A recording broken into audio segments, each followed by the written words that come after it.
pagi, saudara. Hari ini saya coba mau mereview kembali, mungkin di setiap minggu saudara sudah dengar firman.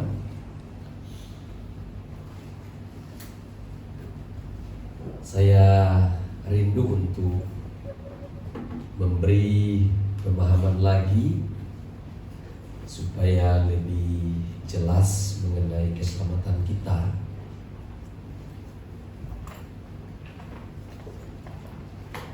Tema kita hari ini yaitu menyatu dengan Kristus. Menyatu dengan Kristus. Jadi keselamatan itu adalah penyatuan seseorang dengan Kristus. Jadi saya akan memberikan penjelasan ini supaya kita bisa paham kekristenan yang sesungguhnya itu yang bagaimana sih, itu ya. Gereja yang sesungguhnya itu yang bagaimana, yang diharapkan oleh Tuhan. Nah, saudaraku, banyak orang berkata kalau saya sudah jadi Kristen, sudah jadi anggota gereja, saya sudah masuk surga, gitu ya. Itu keliru, saudara ya.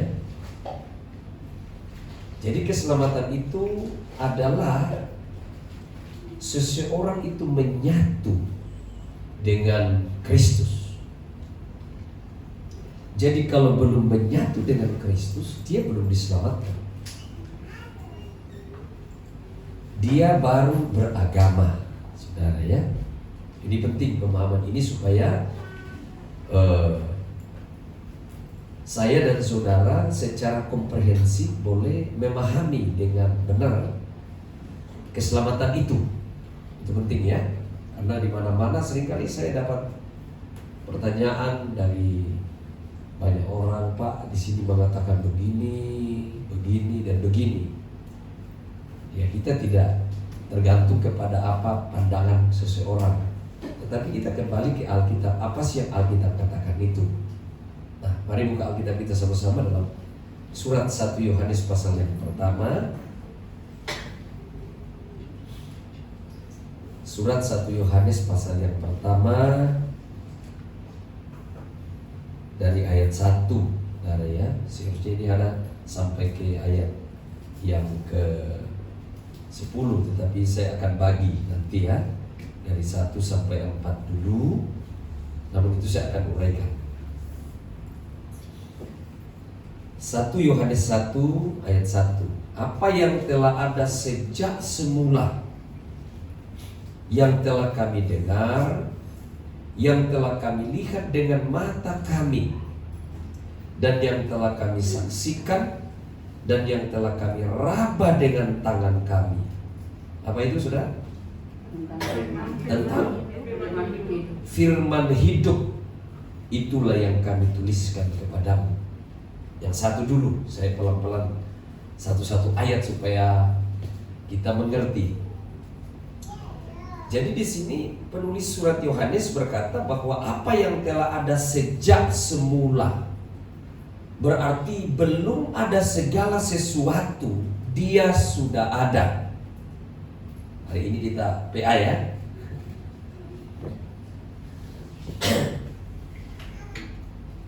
Saya dekat-dekat ke saudara supaya lebih hangat ya.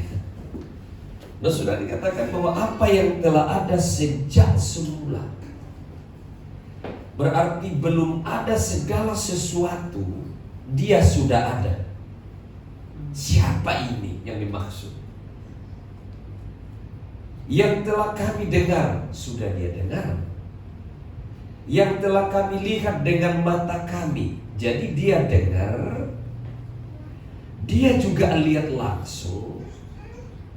Kemudian dia katakan yang telah kami saksikan, dan yang lebih luar biasa kan, dan yang telah kami raba dengan tangan kami.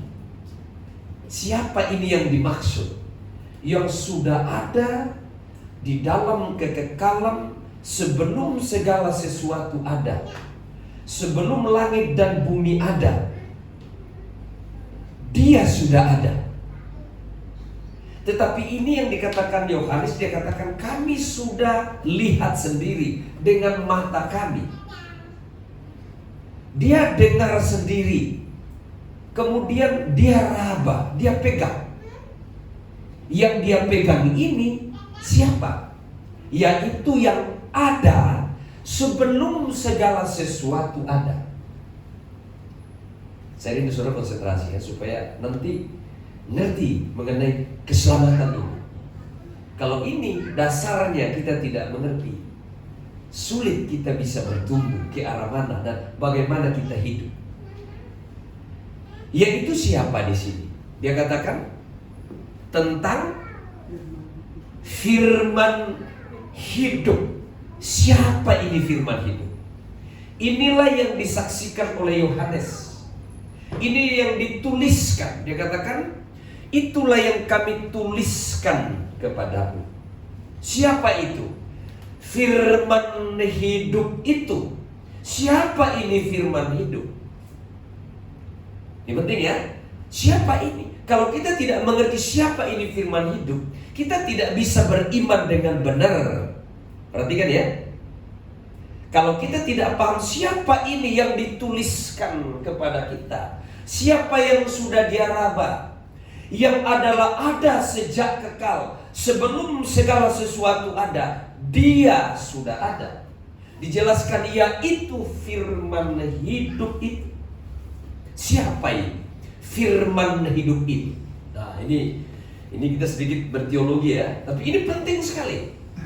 Karena gereja kalau tidak mengerti kebenaran, dalam gereja ada namanya ortodoksia. Itu ajaran yang benar, ya kan? Ortolatria artinya ibadah yang benar, dan ortopraksia harus perbuatan yang benar. Jadi kalau pengajarannya sudah tidak benar, tidak ada ortodoksia, tidak ada kebenaran, pasti ibadah juga tidak benar dan tindakan juga tidak akan mungkin benar. Jadi ibadah dan tindakan kita itu harus benar sesuai dengan apa yang kita percayai. Olehnya itu kebenarannya harus jelas. Itu gereja harus mengajarkan kebenaran. Itulah sebabnya pengajaran di dalam gereja itu sangat penting. Karena ibadah dan tindakan kita tidak akan bisa benar jika kita punya kepercayaan atau doktrin itu salah. Ini dimulai dari sini dasarnya, saudara ya. Nah, siapa ini yang dituliskan oleh Yohanes? Dia katakan yang ada sejak semula, belum ada segala sesuatu, Dia sudah ada. Dia kekal, Dialah yang ada sebelum ada segala sesuatu ada. Nah, di dalam Dialah, ayat 2 coba pelan ya. Hidup itu telah dinyatakan. Hidup itu, kata hidup itu pengertiannya ada yang dikatakan bio, dikatakan bio. Makanya kalau di SMA ada namanya biology, betul ya? Ada pelajaran biologi, mempelajari tentang makhluk hidup, kehidupan itu di dalam kamus bio, hidup. Tetapi di dalam kalimat ini dia tidak pakai bio dalam bahasa aslinya, tapi dia pakai zoe. Artinya apa? Kualitas hidup. Bukan sekedar hidup, tetapi hidup yang berkualitas. Itu sebabnya dikatakan bahwa karena begitu besar kasih Allah akan dunia ini, sehingga Dia mengaruniakan anaknya yang tunggal, supaya setiap orang yang percaya tidak binasa, melainkan beroleh hidup itu. Hidup apa itu? Hidup yang kekal itu. Apa itu hidup kekal? Hidup yang berkualitas. Ya, binatang juga hidup, betul? Tanaman juga hidup, ikan juga hidup. Tapi bukan hidup itu yang dimaksud oleh Alkitab. Itulah sebabnya beda saudara dengan binatang. Jadi kalau kelakuannya seperti binatang, itu bukan hidup ini yang dimaksud. Amin, saudara? Jadi hidup itu adalah zoe, artinya kualitas seperti yang diciptakan oleh Allah itu sendiri. Itu hidup. Itulah hidup yang kekal. Hidup yang kekal itu bukan durasi waktu yang lama, yang tidak ada ujung. Tuh di neraka juga kekal, ya kan?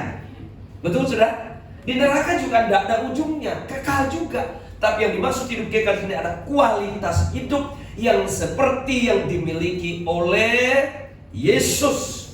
Siapa ini Yesus? Yaitu Sang Firman. Itulah yang dituliskan kepada kita, yang ada sejak kekal, sebelum ada segala sesuatu. Ada. Hidup itu dinyatakan dan kami telah melihatnya. Coba, Anda sudah pernah melihat hidup? Bagaimana modelnya hidup itu? Coba ya, saya buka pikiran saudara hari ini. Apakah saudara sudah pernah melihat hidup? Bagaimana modelnya hidup itu? Bagaimana bentuknya itu yang namanya hidup? Nggak bisa kan dilihat kan? Perhatikan. Kalau kursi, bagaimana bentuknya kursi? Ya begini, ya kan? Tetapi hidup itu bagaimana bentuknya itu hidup? Dia bilang, hidup itu telah dinyatakan dan kami telah melihat. Kok hidup itu dia lihat? Haleluya. Ayam hidup, tapi hidupnya kelihatan enggak? Yang menghidupkan dia. Buktinya kalau mati masih ada ayamnya, tapi hidupnya sudah nggak ada kan? Sekali lagi, orang juga ada. Kalau sudah mati kan ada orangnya, tapi hidupnya sudah nggak ada. Yohanes bilang hidup yang itu kami sudah lihat. Bagaimana caranya dia melihat? Siapa yang dimaksud hidup itu? Nah, itu dulu. Siapa yang dimaksud hidup itu? Dan sekarang kami bersaksi dan memberitakan kepada kamu tentang hidup kekal. Perhatikan, hidup kekal yang dia sudah lihat. Hidup kekal itu yang mana? Terus baca. Yang bersama-sama dengan Bapa. ya, berarti hidup kekal yang dilihat oleh Yohanes itu adalah hidup kekal yang ada bersama-sama dengan Bapa. Udah pernah lihat Bapa? Ada yang pernah lihat Bapa di surga?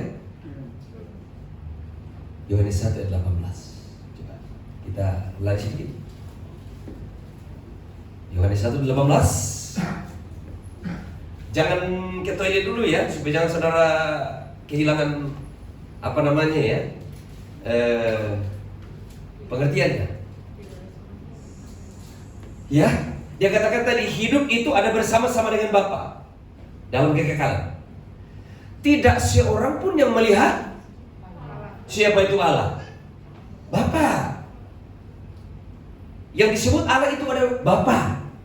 Jadi kita mempercayai hanya satu Allah saja, yaitu Bapa. Wah, sudah.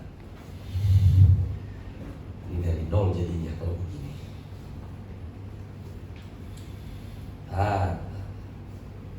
Harus benar pengajarannya ya.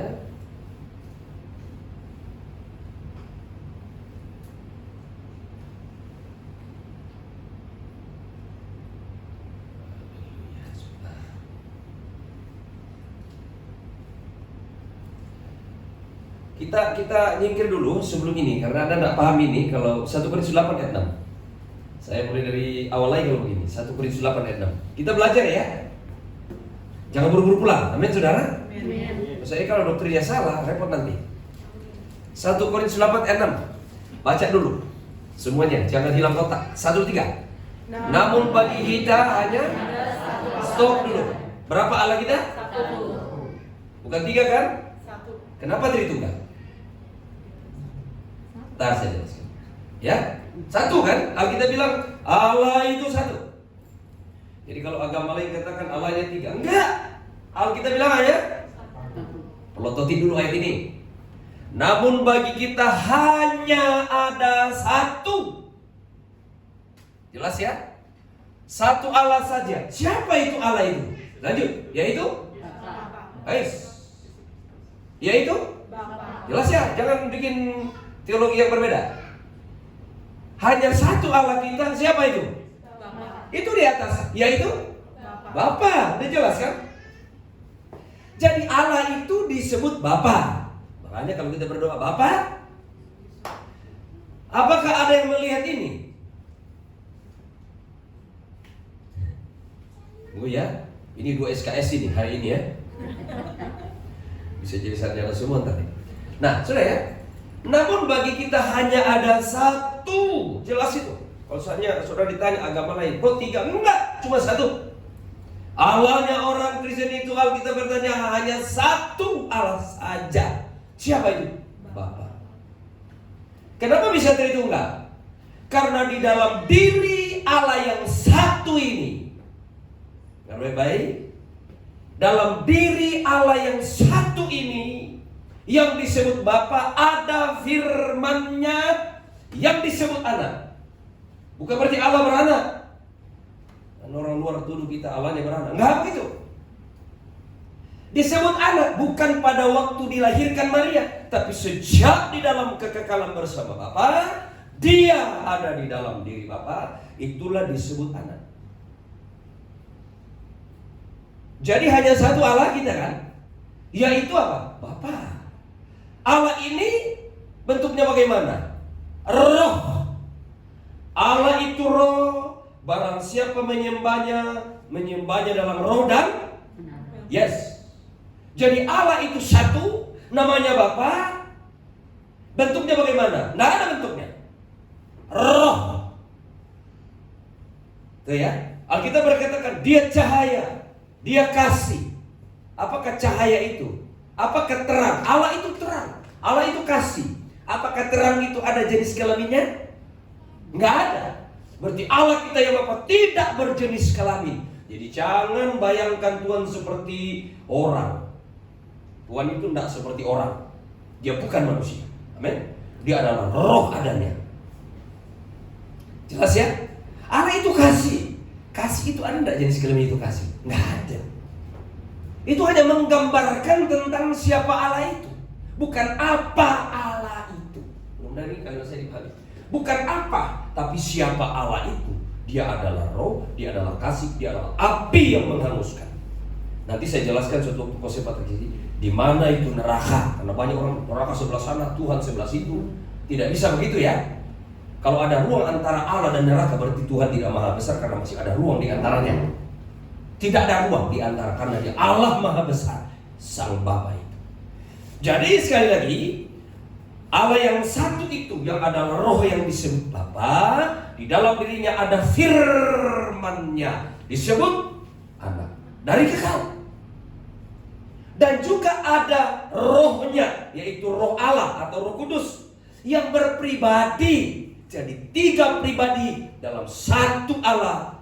Jadi 3 pribadi, 1 hakikat. Ingat ya, ini bahasanya agak sulit, agak teologis, tapi harus tahu.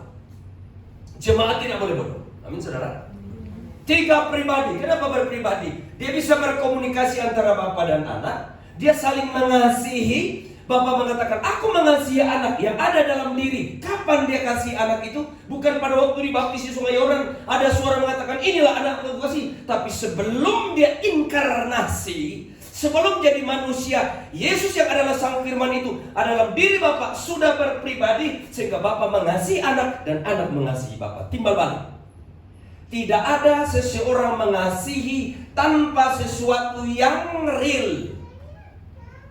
Kita tidak bisa mencintai sesuatu yang tidak ada, yang abstrak. Jadi Sang Firman itu real di dalam diri Bapa.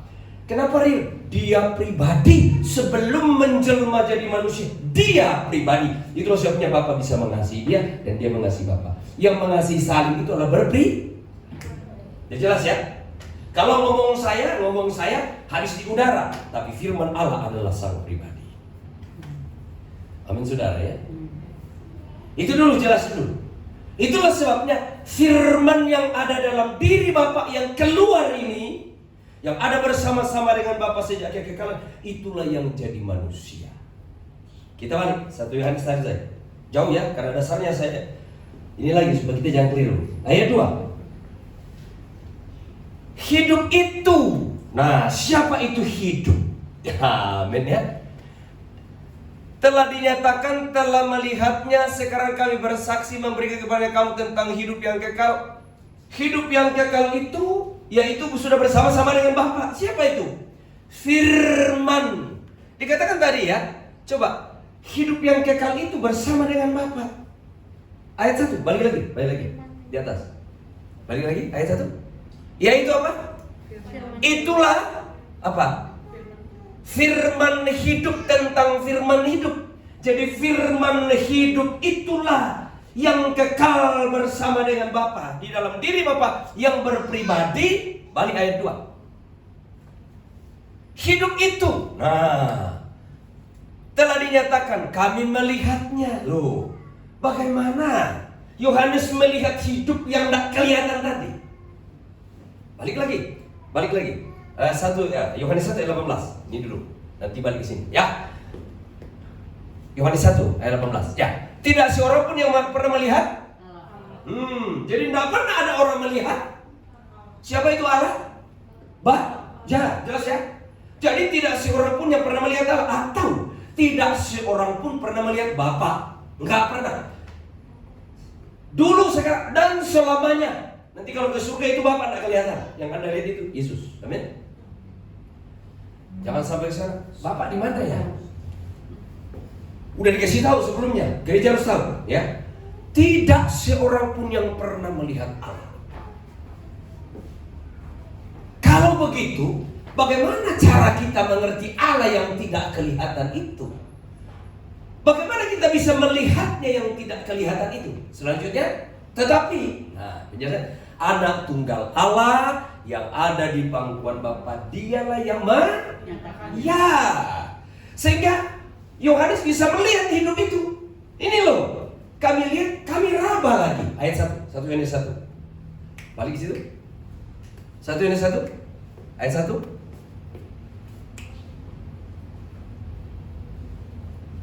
Susah. 1 Yohanes 1 ayat 1. Dasarnya dulu ya, harus ada doktrinnya dulu, kebenarannya dulu. Nanti aplikasi hidup kita nanti di sini. Sekali hidup kita di sini. Saya tidak bisa khotbah langsung ke aplikasi. Anda tidak ngerti dasarnya. 1 Yohanes 1 ayat 1. Masalah di sana. Oke, saya baca. Apa yang telah ada sejak semula, itu saya jelaskan tadi, ya. Yang telah kami dengar, yang telah kami lihat dengan mata kami, yang telah kami saksikan dan yang telah kami raba. Hidup itu diraba, dilihat dengan tangan kami. Siapa itu? Yaitu firman hidup. Siapa itu firman hidup? Yesus. Yohanes 1 ayat 1. Siapa itu firman? Yohanes 1 ayat 1. Baca. Coba lihat, ya gitu saudara. Yohanes 1 ayat 1, 1, 3. Pada mulanya adalah firman. Yes, berarti dulu. Firman. Itulah firman hidup. Tadi yang dilihat Yohanes. Bagaimana dia raba? Dia pegang tuh firman. Anda bisa pegang perkataan saya diraba-raba? Gak bisa. Tapi kok ini bisa diraba? Siapa ini? Nah. Apa dia katakan? Pada mulanya adalah firman. Firman itu bersama-sama dengan Allah dan yes. Firman itu adalah Allah. Berarti firman itu adalah Allah. Kenapa bisa dilihat Yohanes, bisa diraba, bisa dipegang ini firman? Ayat 14 baca. Ayat 14. Firman itu iya, dia jadi manusia makanya bisa dipegang. Amin. Udah ngerti tadi yang dilihat, diraba? Perkataannya Tuhan, perkataan Bapa itu sudah menjadi manusia sehingga bisa dilihat, bisa diraba. Ya, itu siapa? Yesus. Haleluya. Ini dasarnya dulu. Sebagai siapa sih Yesus itu? Berarti Yesus itu adalah firman-Nya Allah yang menjadi manusia, bukan Bapa yang menjadi manusia. Perhatikan ya, jangan salah. Ini kristologinya sebenar, ya kan? Bukan Bapa yang menjelma menjadi manusia, bukan. Bapa tidak bisa dilihat, Allah tidak bisa dilihat. Firman-Nya Allah yang ada dalam diri Allah inilah yang keluar dari diri Allah menjelma jadi manusia. Kenapa jadi manusia? Lain topik nanti saya sampaikan suatu waktu. Itu dulu. Ya karena panjang kalau sebut sampai besok pagi kita selesai, ya kan? firman Tuhan inilah atau logos ini menjadi manusia. Itu di ayat 14. Makanya bisa dilihat, bisa dipegang. Jadi Yohanes murid Yesus yang tulis ini, waktu dia hidup bersama Yesus, pasti dia pegang-pegang tangan Yesus begini. Wih, ini firman jadi daging. Amin. Firman jadi daging. Dia bisa raba, dia bisa lihat, dia saksikan. Dia tulis kepada kita, ini loh hidup yang kekal itu. Karena firman itu kekal, maka Kristus juga kekal. Untuk bisa kita hidup kekal harus menyatu dengan firman itu. Jadi keselamatan itu menyatu. Karena manusia terpisah dari Allah karena menolak siapa? Firman. Perhatikan. Jangan bilang pertentangan perjanjian lama perjanjian sama. Tuhan katakan begini, perhatikan baik-baik ya supaya jangan salah mengerti. Jangan makan itu buah. Itu firman yang keluar, cuma belum jadi manusia. Perhatikan ya. Firmannya Allah keluar, tapi belum berinkarnasi waktu itu. Jangan makan itu buah yang aku larang. Buah pengetahuan yang baiknya jangan. Mati, artinya kau terpisah dari aku. Kalau kau makan itu, jangan. Itu sang firman. Jadi orang yang bertentangan dengan firman, tidak satu dengan firman, itu binasa. Jadi jelas, siapa yang tidak percaya Yesus, yang sang firman, tidak mungkin selamat. Jelas ya? Cuma bilang semua agama bisa masuk, enggak ada. Barang siapa yang tidak percaya kepada Yesus, tidak ada keselamatan, tidak menyatu kembali dengan perbuatan baiknya, itu tidak bisa membuat dia masuk surga. Haleluya, jelas ya? Jadi anak-anak kita jangan sembarang kawin gitu. Ya, jangan buang dirimu di neraka, ya kan? Hanya karena laki-laki atau perempuan itu cakep kah, berharta kah? Harta itu cuma fasilitas, bukan tujuan hidup. Kapan kekayaan, uang, ketenaran itu menjadi tujuan Anda sesat. Kita berkata bahwa jangan mengasihi dunia ini. Keangkuhan hidup, keinginan mata, keinginan daging, itu bukan berasal dari Bapa, tapi dari dunia ini. Dunia ini akan lenyap. Jadi untuk apa uang? Ya untuk fasilitas hidup. Bukan tujuan hidup kita itu uang, kekayaan. Jangan, Anda akan sesat jalannya.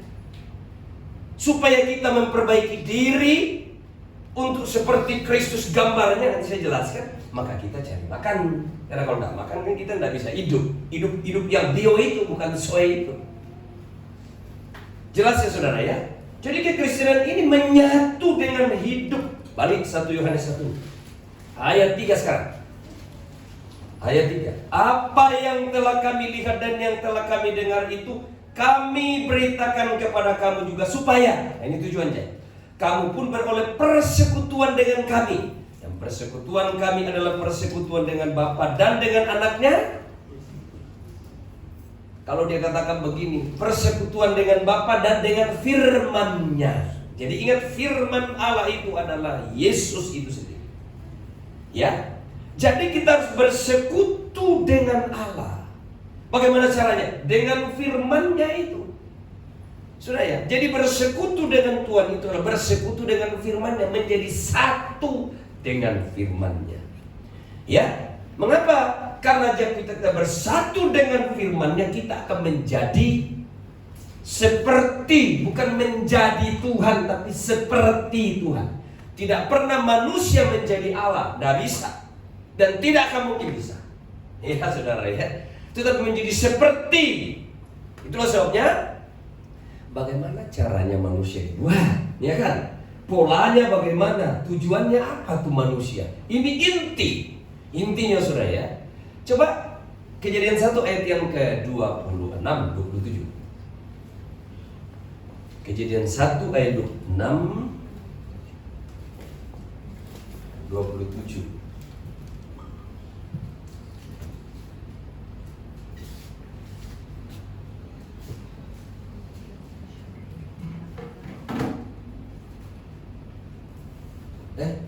Nggak kelihatan ya? Kejadian 1, Pak Peran bisa baca? Ayat 26. Kejadian 1 ayat 26. Berfirmanlah Allah Baiklah kita menjadi manusia menurut gambar dan rupa kita. Berarti dulu, baiklah kita menjadikan manusia itu menurut Gambar dan rupa. gambar dan rupa kita. Ini harus dipahami dengan baik-baik saudara ya. Kalau ya di sini dia katakan baiklah kita menjadikan manusia menurut gambar dan rupa kita.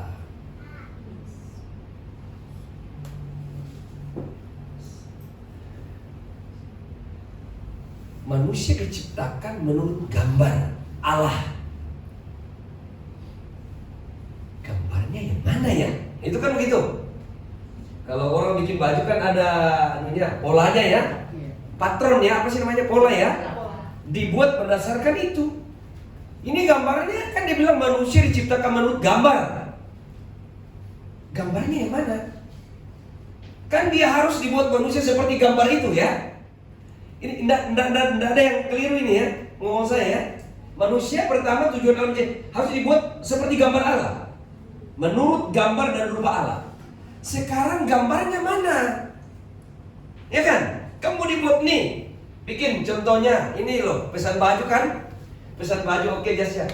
Bentuknya bagaimana? Oh saya mau yang bentuk ini, dibuatlah pak polanya, dibuat berdasarkan ini. Nah sekarang manusia diciptakan menurut gambarnya Allah. Gambarnya mana? Harus ada ya. Ini udah pernah dengar belum? Belum ya? Lama amat ya. Gambarnya Allah itu diciptakan itu manusia, harus seperti itu. Kalau tidak, itu tidak boleh.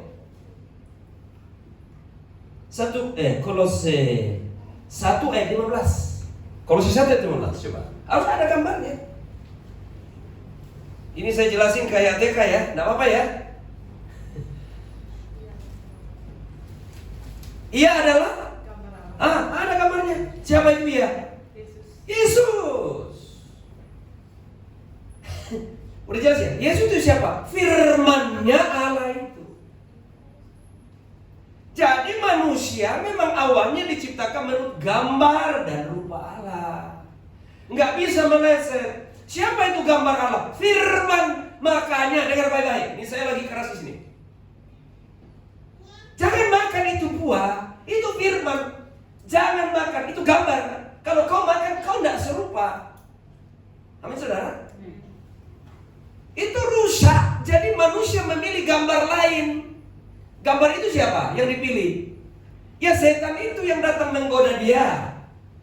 Perkataannya setan diikuti, bukan lagi gambarnya Allah. Jatuh. Nah saudara dalam hidup ini masih banyak melanggar firman dah. Terus kapan jadinya rusak melulu? Kekristenan itu bukan minta harta. Itu Tuhan bukan. Aduh, enggak enak kau. Ya Tuhan Maha tahu kebutuhanmu. Enggak usah ngomong, enggak usah minta itu. Dia udah kasih. Dia bilang dia memberikan lebih daripada kamu doakan. Dia lebih tahu dari kita. Ya kan? Itu ibu di belakang yang ada cucunya Oma. Dia udah minta belum? Baju apa semua?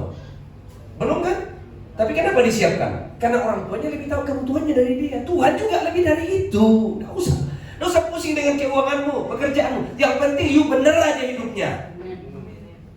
Yang kita kejar ini bukan duit, gambar dan rupa Allah. Datang tuh.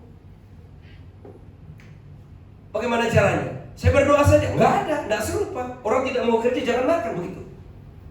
Orang bekerja pasti ada hasil. Nah, mungkin Tuhan berkati itu. Tidak usah Tuhan berkati, tidak usah itu. Itu gereja seringkali diarahkan ke mamon. Lama-lama mamon yang dicintai. Tuhan diperalat untuk memperoleh mamon. Itu kurang ajar itu doa seperti itu. Ngerti doa yang benar ya? Jangan paksa dirimu. Kalau kau punya motor, puji Tuhan. Kalau mau tambah 4 bannya, ntar Tuhan ada waktunya itu. Tidak usah juga dipikirin juga datang. Saya tidak pernah berpikir beli mobil. Dulu saya jalan kaki melayani. Tuhan juga kasih kelebihan lagi, ya kan? Jadi saudara itu penting. Itu tidak usah dijadikan tujuan hidup, itu bukan tujuannya. Ini loh, manusia diciptakan menurut gambar dan gambarnya Allah siapa? Yaitu ia adalah gambar Allah yang tidak kelihatan, yang sulung, lebih utama dari segala yang harus dia lebih utama dari segala-galanya. Jadi gambarnya Allah itu Allah yang mana? Yang tidak kelihatan, yang roh, yang Bapa itu gambarnya mana? Firman-Nya itu. Yang menjelma jadi manusia itulah Yesus. Itulah sebabnya pengikut Yesus artinya hidupnya seperti Yesus. Tidak boleh tidak. Amin sudah? Haleluya. Ya, ini banyak ayat saya cari dulu. Jadi kita diciptakan Tuhan begitu. Cuma manusia jatuh, rusak itu gambar kan? Merusak gambar Allah. Nah, keselamatan itu apa? Yang menyatu kembali dengan gambar itu, amin. Harusnya Adam dan Hawa menampilkan gambar itu, tapi rusak, maka sang gambar dari surga turun ke bumi menjelma menjadi manusia. Kelihatan tubuhnya Yesus. Makanya orang bilang, aku raba, ini firman sudah diraba, sudah diberitakan. Supaya kamu memiliki persekutuan dengan dia, menyatu dengan sang firman, karena terpisah karena dosa. Makanya dikembalikan manusia itu kepada gambar yang semula itu. Itulah keselamatan. Paham ini ya? Ngomong saya cepat enggak bisa tangkap ya? Makanya itu kalau orang mengatakan, aku Kristen, 1 Yohanes 2 ayat 6. Sebelahnya itu tadi 1 Yohanes 2 ayat 6. Coba dengan cepat Ibu Seli. 1 Yohanes 2 ayat 6. Barang Kencang. siapa mengatakan bahwa ia ada di dalam dia. Stop dulu. Barang siapa mengatakan bahwa ia ada di dalam dia. Barang siapa mengatakan aku percaya Yesus, hidupnya bagaimana? Terus? Ia wajib hidup sama seperti Kristus telah hidup. Wajib hidup seperti Yesus hidup. Sudah sama belum? Hidup saudara dengan Yesus. Aduh, kapan? Kalau begini kapan kelarnya? Itulah tujuan kekristenan. Gak ada yang lain-lain. Mau saya nggak ada yang lain. Pokoknya singkirkan yang lain. Ini. Apa gunanya hidupmu kalau ujungnya nanti kau terpisah? Terpisah apa? Api neraka. Nanti saya jelaskan mengenai lokasi neraka itu di mana. Ada orang pikir di sebelah sana. Enggak begitu Alkitab. Itu manusia aja yang bikin, katanya di sebelah sana, Tuhan sana, neraka sana. Enggak ada itu. Enggak ada jarak. Kalau ada jarak berarti Tuhan tidak maha besar. Masih ada ruang kok. Sedangkan Allah maha besar. Kalau begitu apinya dari mana? Dari diri Allah, kemuliaannya. Nanti saya jelaskan. Panjang itu kalau jelasin soal neraka. Nanti. Makanya itu saya rubah dulu. Harus kembali kepada rupa dan gambar itu. Karena kita diciptakan memang seperti itu. Tujuan Allah diciptakan itu menurut gambar. Kalau tidak segambar, maka roh yang keluar dari tubuhmu engkau mati. Tidak serupa, setan ambil kau bawa ke alam maut. Kalau apa sih namanya itu? Tartaros. Nah nanti Yesus datang dikasih tubuh yang kekal, dilempar masuk neraka. Jadi orang mati belum ada yang ke neraka, belum ada. Yang ke surga juga belum ada, baru Yesus.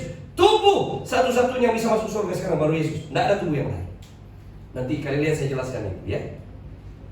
Ini kekristenan, itu yang kita kerjakan selama kita hidup.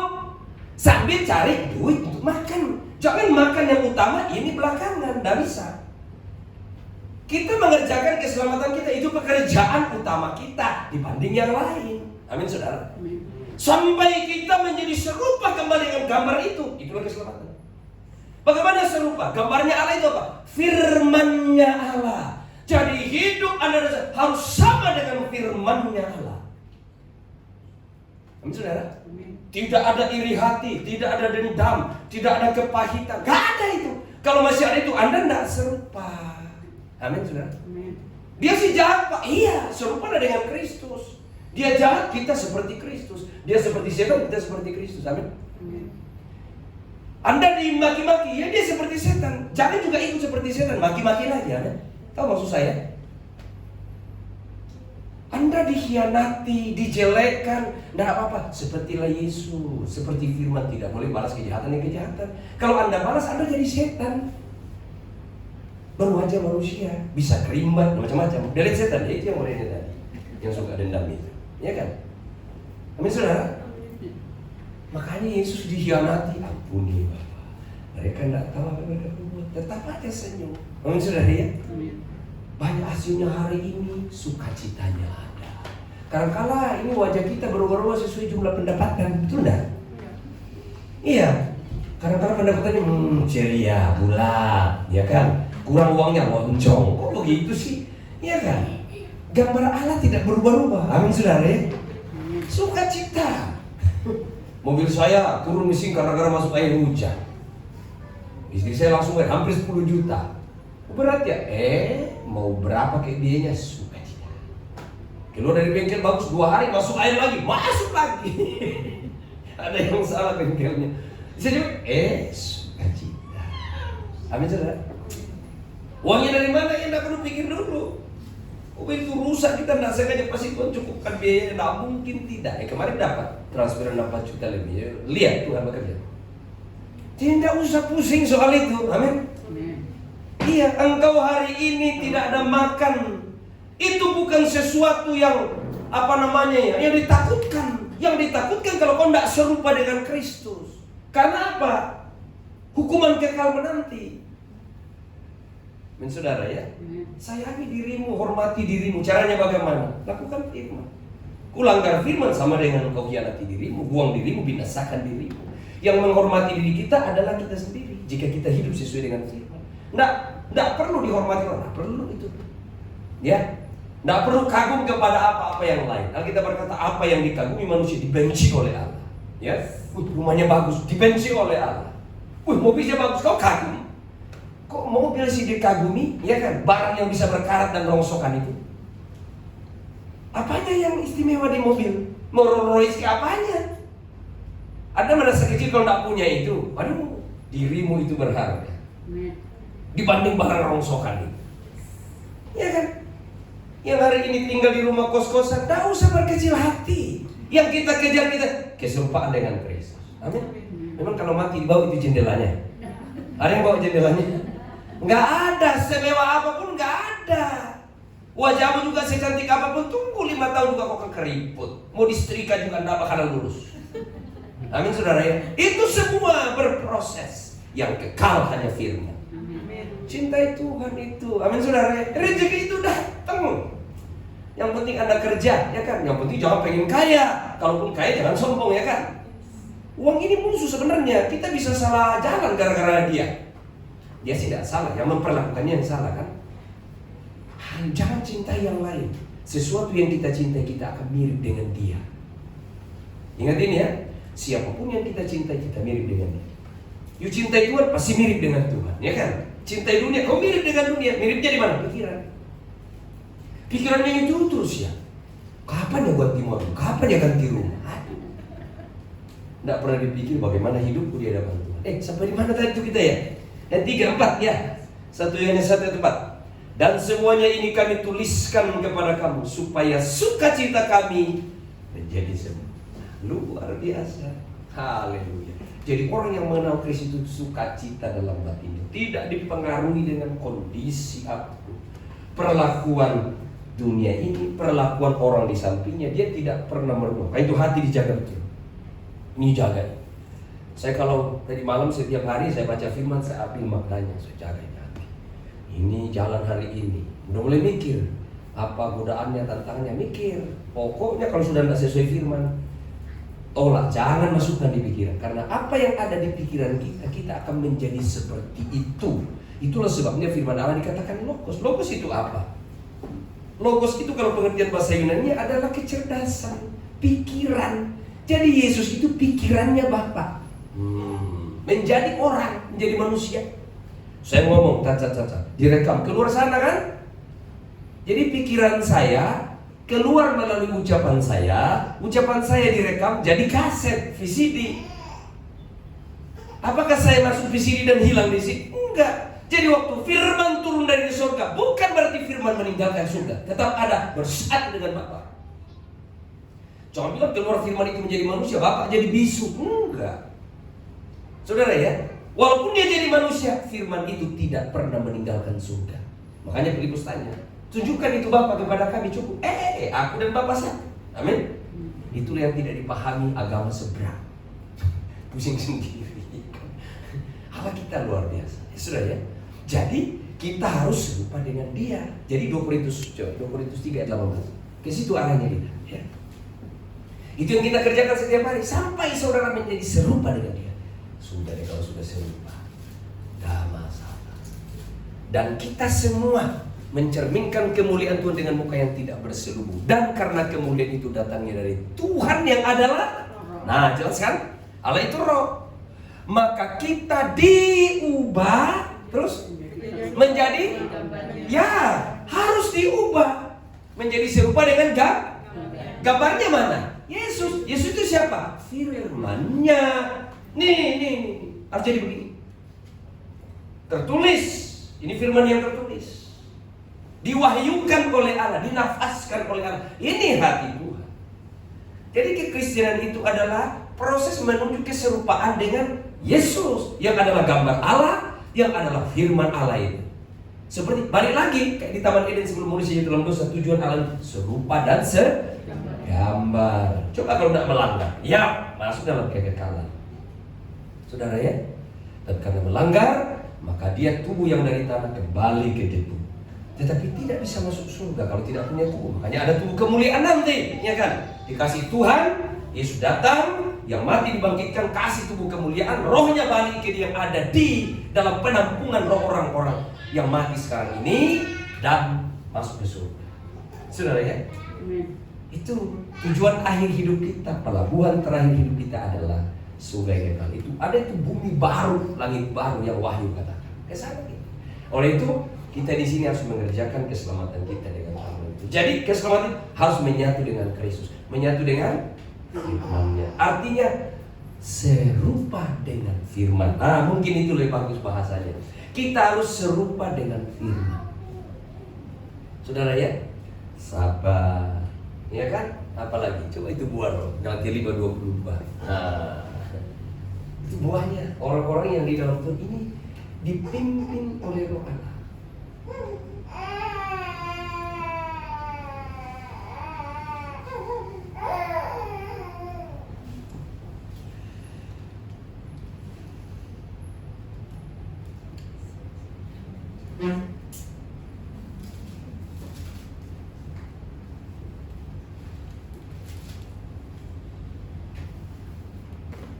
Apa dia bilang?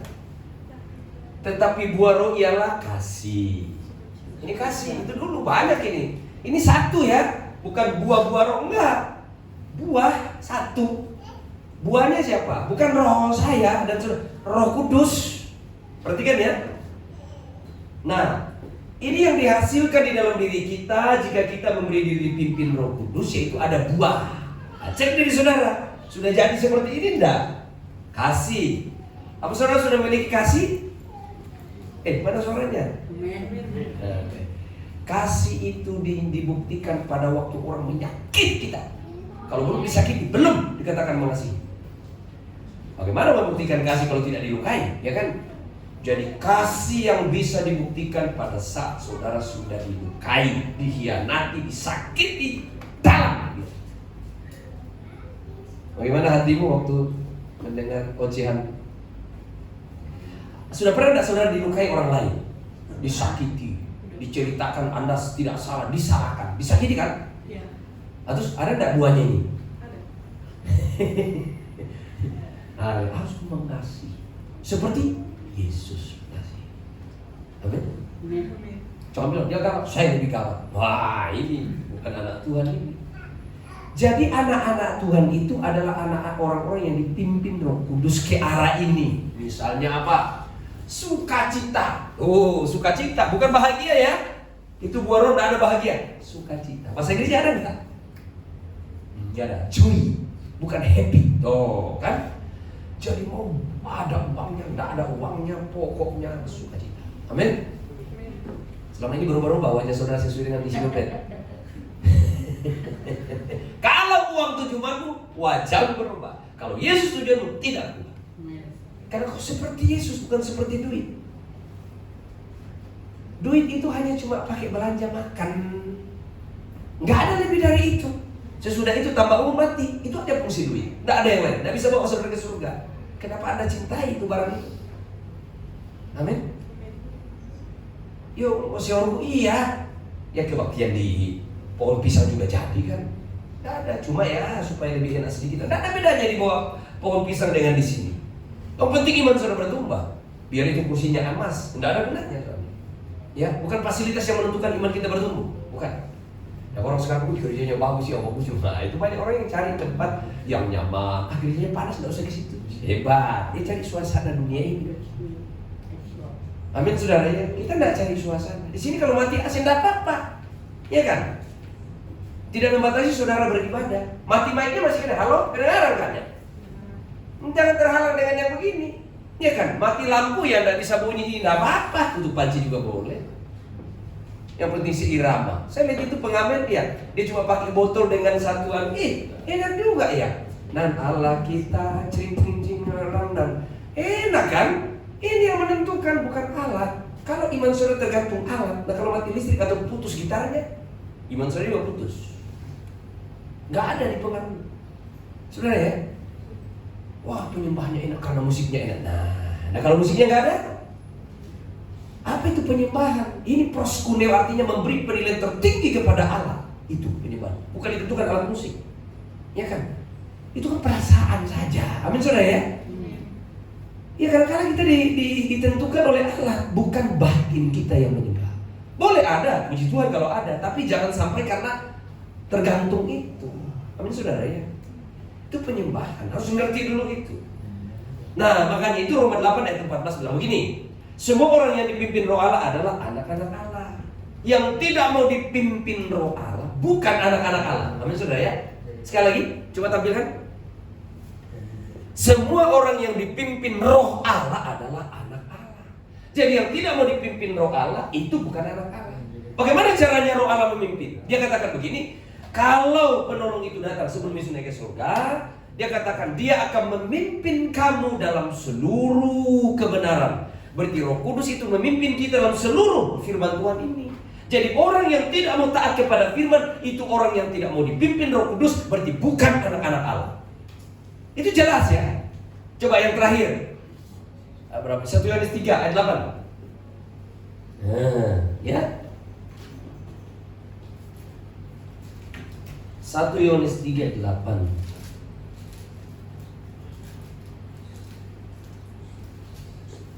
Barang siapa yang tetap berbuat dosa, jelas ya? Mengapa bro? Karena tidak mau dipimpin oleh Roh Kudus, makanya dia berbuat dosa. Dosa apa? Melanggar firman, tidak serupa dengan Kristus. Tetap berbuat dosa berasal dari iblis. Nah, kalau berasal dari iblis, dia adalah anak iblis. Nah, pintar.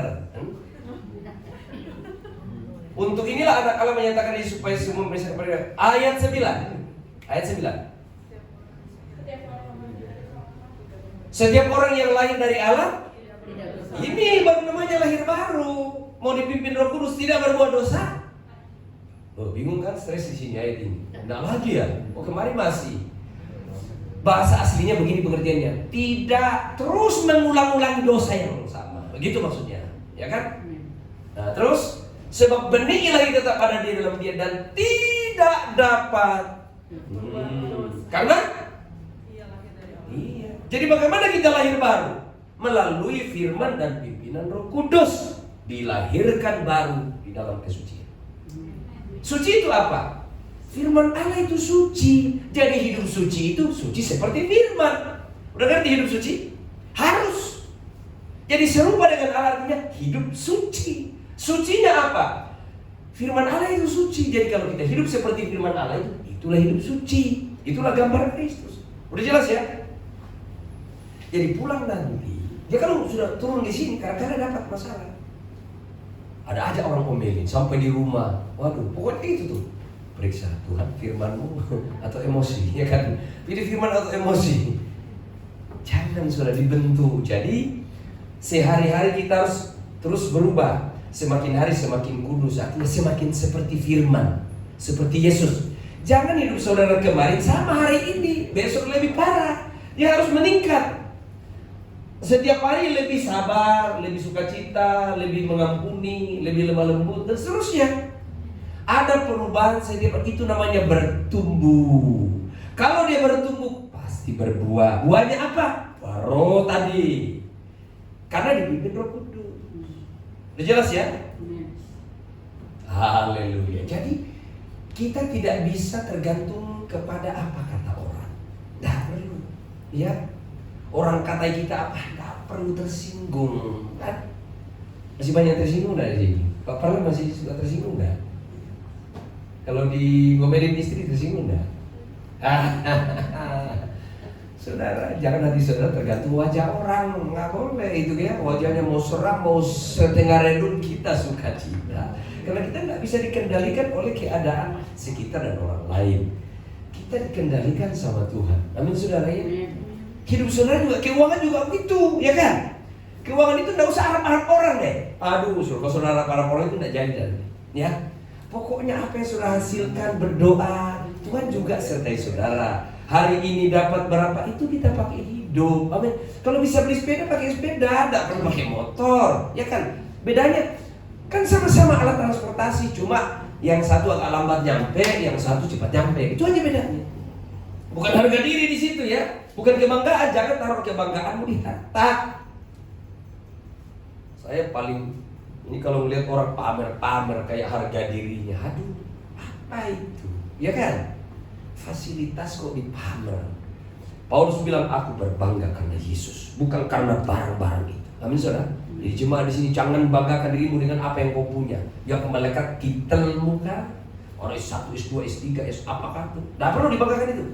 Ya itu tidak membawa saudara ke surga. Barang-barang, uang dan materi tidak perlu. Ya kan? Wih, diberkati Tuhan karena banyak rumahnya. Orang tidak percaya juga lebih banyak rumahnya. Coba tanya orang kafir, orang nggak ngerti Tuhan. Lebih banyak rumahnya kan? Lebih banyak tabungannya. Apakah itu berkat Tuhan? Bukan. Berkat Tuhan adalah pengenalan kita dengan Tuhan. Anda memiliki apa yang Bapak punya, yang aku punya, kamu. Itu makanya bisa dipanggil Bapak, artinya diwariskan ke kita yang punya Bapak itu. Amin. Coba ada agama lain bilang Bapak, karena dia tidak bisa diwariskan. Cuma dalam kekristenan Allah disebut Bapak. Kita anaknya. Siapa yang punya alam semesta dan seluruhnya? Bapak kita kan. Berarti Anda juga punya itu. Milikmu itu lebih daripada yang merek-merek apa tadi itu ya. Terlalu cetek. Kalau kita cuma banggakan rumah, fasilitas, mobil mewah, aduh, cetek sekali itu. Bapak kita menyediakan semuanya lebih dari itu. Karena kita anaknya. Cuma nanti diserahkan pada waktu langit baru, bumi baru gitu loh. Bukan sekarang ini. Jadi sekarang mau hidup di kos-kosan, di kontrakan, tidak masalah. Itu bukan harga diri kita rendah, amin. Tahu saudara merasa kecil kalau bertamu di rumah orang yang punya rumah gedungan yang mewah. Saudara kecil rasanya tidak badan saudara. Rasa kecil tidak? Salah. Salah itu. Bumi saja yang gede ini cuma setitik dalam alam semesta. Yang dimiliki Bapa seluruhnya alam semesta. Lebih dari itu yang tidak kelihatan lagi termasuk. Itulah warisan kita anak-anaknya. Jadi kekayaan kita itu adalah Kristus yang memiliki segala-galanya. Bukan yang tampil-tampil yang didirikan di perumahan mana. Bukan itu. Satu kali air datang harus semua itu. Ya kan? Dan tidak bisa dibawa oleh pemiliknya karena memang bukan milik kita. Kenapa? Alkitab berkata langit dan bumi dan segala isinya adalah milik Tuhan. Tidak ada yang kita punya gitu. Buktinya kalau mati dia bawa enggak? Tidak ada. Sudah jadi bangkai. Iya kan? Nah sekarang dia menghadap Tuhan. Masuk enggak ke dalam kerajaan? Nah, itu jadi jemaat di tempat, ayo saudara, jangan mengandalkan siapa-siapa. Harus mengandalkan Tuhan. Hidup apa adanya. Banggalah dengan Kristus, bukan dengan bangga dengan apa yang datang kepada kita barang-barang. Jadi kalau saudara masih memiliki harga diri tergantung kepada harta benda, engkau keliru dalam hidup ini. Iya, keliru sekali. Ya, tidak apa-apa. Saya masih di rumah kos-kosan. Siapa teman saya di sini yang masih di rumah kos-kosan? Tinggal 2 teman saya. Saudara, tidak pernah saya merasa, enggak pernah. Saya juga merasa ini. Pokoknya saya anak Tuhan. Yang saya pikirkan bagaimana setiap hari saya berubah menjadi seperti Kristus. Ya kan? Amin saudara ya. Kita mau tidur ranjang emas, ranjang bambu sama rasanya kan? Amin saudara ya. Cuma seringkali kesombongan ini yang membawa kita, waduh, berharga diriku daripada orang lain. Mulai sombong, kesombongan dibenci oleh Tuhan. Sekali lagi, apa yang dibanggakan oleh manusia dibenci oleh Allah. Ya kan? Dibenci Tuhan itu yang dibanggakan. Jangan banggakan yang lain-lain, ya kan? banggakan Tuhan kita. Itu. Jadi sekali lagi jangan merasa kerdil kalau kita tidak punya mobil mewah, tidak punya rumah mewah. Tak usah kerdil. Rumah kita lebih hebat. Yesus bilang, aku pergi menyediakan tempat di rumah Bapakku. Wah, itu suatu khotbah lagi suatu waktu ya. Rumah kita di sana, bukan di bumi ini. Amin. Dunia ini, saya suka lagu ini. Bukanlah rumahku. Semua yang ada hanya sementara. Tak ada satupun yang dapat ku bawa saat ku kembali padanya. Janjimu kan membawaku di mana kau ada, aku pun berada. Ku nanti datangnya harimu, bila tiba saatnya, ingatlah aku bahwa ku tinggal bersamamu. Wah, rumah kita di sana bukan sini, saudara ya. Kapan ke sana? Ntar lagi. Ibu umur berapa? 60 tahun. Wah, tinggal 6 tahun. Ya kan? Kalau sampai belum tentu. Iya betul. Saya ini sudah mau 53. Sudah yang asal Amerika sudah opah juga, udah tua. Saya pikir-pikir kalau kasih Tuhan 70, tinggal 17. 17 itu. Ini aja berapa umurnya? 17. Ini kan baru aja kelihatan kan? Sudah begini 17. Singkat sekali. Umur kita singkat, pendek, cuma sepotong. Itu pun potongannya tidak tahu berapa tahun. Sadarlah, nggak usah kejar dunia ini. Amin saudara ya. Nggak usah itu. Ya, dalam misi saya ke Sulawesi, saya juga ingin supaya jemaat itu punya income per kapita naik, sehingga saya masukkan produk ekspor ke 10 negara untuk mereka di sana saat ini dan diliput melalui televisi bulan lalu. Tidak masalah, tapi saya katakan itu bukan jadi tujuan hidup. Saya mengusahakan mereka bagaimana penghasilan dalam 1 tahun 300-400 juta setahun. Orang di kampung ini, saudara, bisa menghasilkan sekitar 50 juta sebulan. Bisa, cuma jangan itu yang dikejar. Saya sudah ajarkan mereka dan sudah deal hari ini. Itu, tapi bukan itu jadi tujuan. Amin saudara ya. Jangan itu kebanggaan kita karena Kristus. Kerjakanlah keselamatan setiap hari. Yang masih suka marah-marah kurang, lama-lama tidak marah lagi, ya kan? Yang masih suka pamer, mulai itu jangan pamer-pamer, gitu kan ya? Yang suka merendahkan orang lain, kayaknya ini kelas A, kelas B, ini ada VIP. Oh, ini membuat saya murka kudus di Sulawesi. Orang lagi Natal dibagi undangan kayak gini. Dulu belum ada HP tuh ya, belum ada WA gitu. Ditulis undangannya. VIP. Siapa yang bikin undangan ini? Panitia. Sini tuh panitia. Panitia gereja kok tidak ngerti Alkitab. Mana ada VIP di Alkitab? Semua orang sama. Alkitab jangan pandang dulu. Mau bupati, anggota dewan datang, duduk sini. Kalau terlambat jangan di depan. Itu ngomong ya. Saya bilang panitia jangan. Kita merayakan Natal kok melanggar firman. Ada VIP. Siapa yang VIP di sini? Itu yang suka korupsi uang negara ya. Itu VIP. Mulai saat itu, kursi juga saya ganti. Dulu kursi plastik, ada sofa di depan kalau pejabat. Tidak ada, ganti semua plastik, semua sama.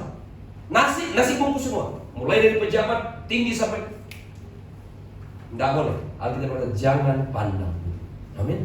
Semua manusia itu adalah anak-anaknya Tuhan yang percaya. Kok kenapa kita bedakan kelasnya? Kok kelas teriak, kok kelas kakap? Siapa bilang kelas kakap? Itulah orang yang sombong dalam dirinya, yang tidak serupa dengan Kristus. Saya tidak suka. Karena Alkitab juga tidak suka itu. Amin saudara? Jangan saudara dia miskin, dia kalangan bawah. Mana ada kalangan bawah di sini? Yang ada cuma anak setan dengan anak-anak Tuhan. Betul? Jangan sampai yang kelas dunia kakap dan anak setan baru ditaruh di tempat yang paling bagus. Tidak begitu, kita adil. Amin saudara ya. Mengasihi orang dan tidak boleh jujur kita membeda-bedakan orang karena faktor ekonomi, faktor status sosial tidak bisa. Amin saudara ya. Tuhan mencintai semua orang. Kok kita membeda-bedakan orang dan kita mengatakan saya anak Tuhan? Bukan kau anak Tuhan, anak setan. Kelakuanmu seperti setan, ya kan? Saudara ya, tidak ada orang diinikan. Entah dia keling, ya kan? Kalau mau dia keling, bawa dia ke salon, ya kan? Kalau itu saudara dalam Tuhan, amin saudara ya. Yang tidak bisa makan bantulah. Masa tidak bisa kasih tempe tahu kalau dia lapar, ya kan? Kita makan di restoran yang satu kali bayar bisa 100.000 satu mangkok, dia kasihan makan tempe susah. Di mana itu hatimu? Kalau Tuhan, aku ini, ya pelit. Orang pelit tidak bisa masuk surga. Amin saudara ya? Jangan bilang masuk. Allah itu Allah yang memberi, sampai anaknya dia karuniakan. Sang pemberi. Mengaku anak Tuhan kok pelit. Bukan anak Tuhan itu pelit. Ya saudara ya? Amin? Haleluya.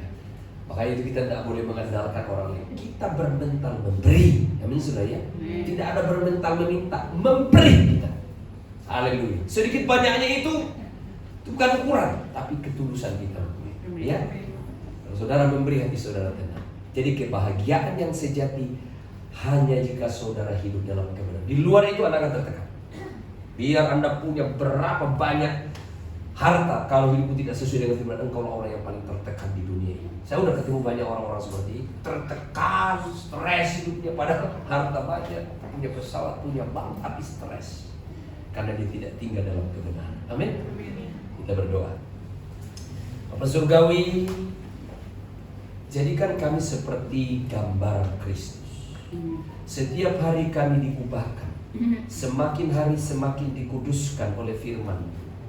Semakin hari kami semakin bertumbuh di dalam Engkau, berbuah-buah di dalam Engkau Tuhan. Kami harus mengawasi hati kami. Kami harus mengawasi pikiran kami, menjaga hati kami dengan benar, supaya hal-hal dunia tidak lagi bisa mengambil bagian dalam hidup kami.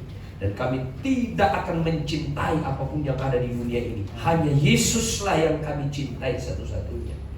Fasilitas yang ada di dunia ini hanya alat yang kami pakai untuk hidup di dalam kebenaran firman. Sesudah itu kami dipanggil kembali pulang, meninggalkan semuanya. Terima kasih Bapa, materai firman-Mu hari ini di dalam nama Tuhan Yesus.